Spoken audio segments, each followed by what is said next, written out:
Bien, alors maintenant une question à Madame Cardin.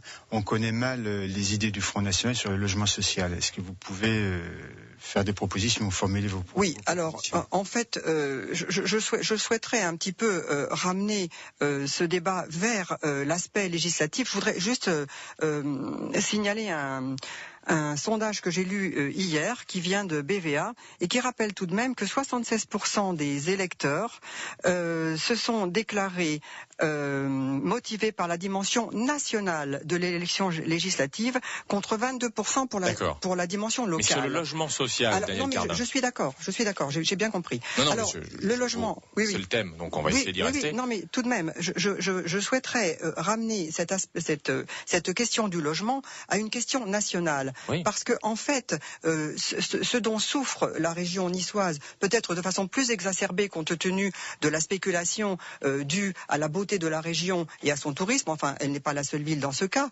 mais tout de même, se voit dans de nombreuses autres villes de France. Alors il y a ici un double problème.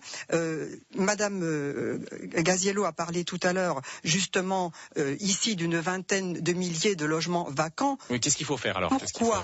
Oui, j'arrive. Oui, pourquoi le constat est fait. Pourquoi y a-t-il? Oui, mais pourquoi?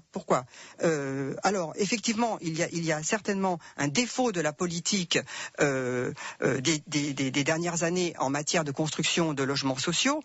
C'est un grave problème de la France. Je peux en parler parce que je connais d'autres pays et je peux vous dire que dans d'autres pays européens, ça n'est pas du tout la même situation.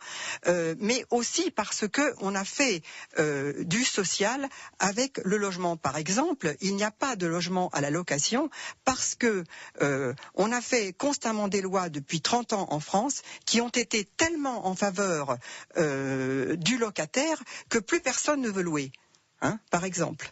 Donc, louer, je veux dire, plus personne ne veut louer son logement à quelqu'un. En français, on a du mal parce qu'on n'a qu'un seul mot. Dans les autres langues, on en a d'autres, mais là, c'est embêtant. Mais c'est précisé. Voilà, c'est précisé. Alors, voilà. La langue française, c'est quand même le patrimoine le plus beau que nous ayons à défendre. Oui, et on est pour notre identité nationale. Oui, alors là, vous tombez bien parce que je suis moi-même membre d'association de la langue française et je suis polyglotte, donc je m'y entends très très bien en la matière. Mais il se trouve que c'est un manque de la langue française pour ce terme de louer, qui comprend dans les autres langues deux termes selon la réciproque. J'avance rapidement. Donc en effet, il y a essayer de faire parler Monsieur Cuturello et Monsieur Estrosi sur le sujet quand même. Oui, il y a un déficit. C'est intéressant, mais enfin. Il y a aussi. J'ai fait ça quand j'étais étudiant. Rapidement, je n'ai pas beaucoup de temps de parole.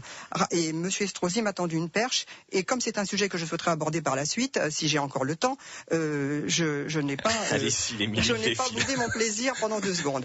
Alors, oui, en fait, je crois qu'il faudrait en plus d'utiliser en effet tous les fonds qui étaient réservés au logement social et qui n'ont pas été utilisés, là je vais être d'accord avec Madame Gaziello, mais réviser les lois tout simplement de la propriété.